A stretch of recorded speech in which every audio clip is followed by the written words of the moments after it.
Next up at UFC 299, we have Jacob's fight of the night. We have Katlyn Chookagian.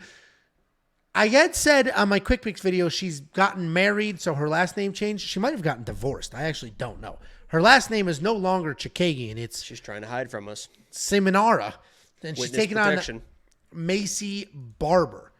This could actually be an interesting fight. We got Katlyn Chookagian, 18-5 overall, 4-1 in her last 5. She's coming back after a year and a half away. She's taking on Maycee Barber. Maycee Barber, 13-2, 5-0 in her last 5. She's coming off that finish win over Amanda Hebos.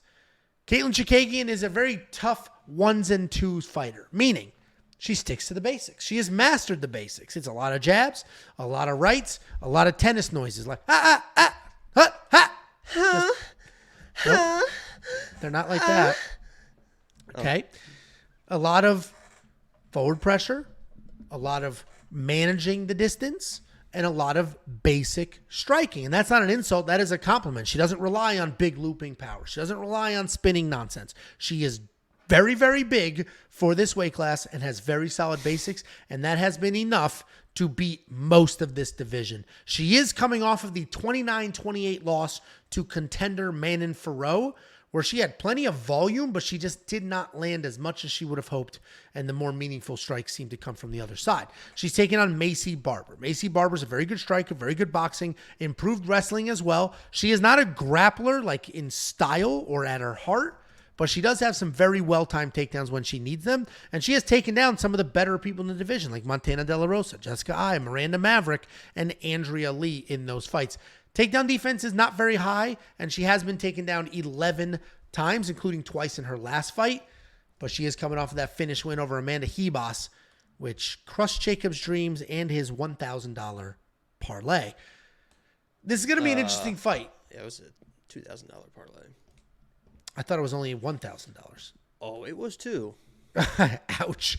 Well, this is going to be an interesting fight, and I don't know what the judges are going to do here because both of these women have gotten very favorable decisions that they did not earn in the past. Maycee Barber did not beat Miranda Maverick.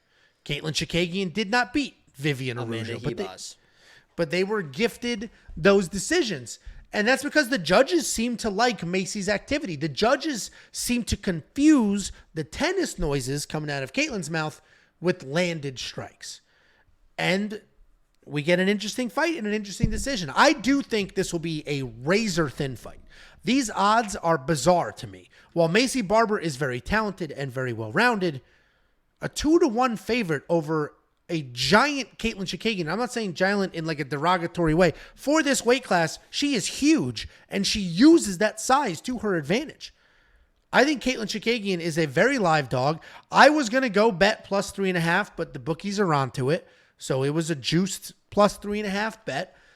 But I am going to lean Maycee Barber because I think the takedown threat can be very real. Those are so well timed. She just gets you striking with her, boom, shoots a takedown. But Katlyn, at 35 years old, can definitely bait the younger 25-year-old Maycee into fighting her game. Katlyn just has this uncanny ability to get her opponents to fight her distance striking game. Maycee's the pick, but these odds are way too far gone to bet that side. What do you think, Jakey boy? Yeah. Let me just start by saying that personally, I've got no issues with either one of these females, right? I'm sure Katlyn's a nice person personally. Maycee, obviously, you got that cameo for my birthday where she was poking fun about allegedly beating Amanda. Honestly, I thought something funny. Yeah. I think what was funny is when we did that cameo and you and the collective community that watch our videos were like, whoa, is Maycee hot? Everybody at the same time was like, oh, wait a minute. I think everyone thinks she's hot. She's a pretty girl. Well, that video really put her over the edge for it was a great video, but I mean, it was the alleged win. I thought there was a little bit of an early stoppage there. Amanda looked like she was going to be okay, but it goes down in the books as a TKO of Amanda Hebos. And then you look at Katlyn on the other side.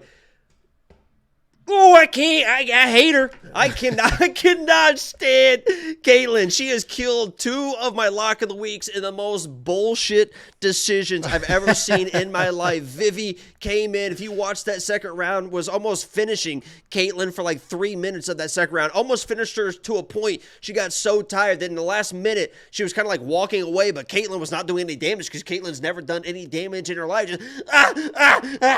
Just following Vivi around, and somehow they scored that second round for Vivi. And then you have Amanda Ribas coming in and just tossing this girl Katlyn around the octagon, round after round. And some reason, some bullshit cockamamie decision, they have Katlyn Chookagian beating Amanda Ribas, which is like the most asinine thing I've ever seen in my life. So I've got a bone to pick with Katlyn Chookagian. And in this fight, if you look at from the decision fighter to what Maycee did come out in that fight versus Amanda Ribas, she seemed to turn a corner in her aggression. As you mentioned, typically she is also a rangy, well, not even, she's just punching air, but she came in, and I think it had to do with a little bit more of like Amanda's pressure too, but she came in and she wanted to prove a point. She wanted to get a finish, and in this fight, of 2 girls that are pretty much decision fighters, I think Maycee's going to be the one moving forward. I think she's going to be the aggressor. I think she's got a little bit more of a nasty streak in her than Katlyn. And honestly, as much as I hate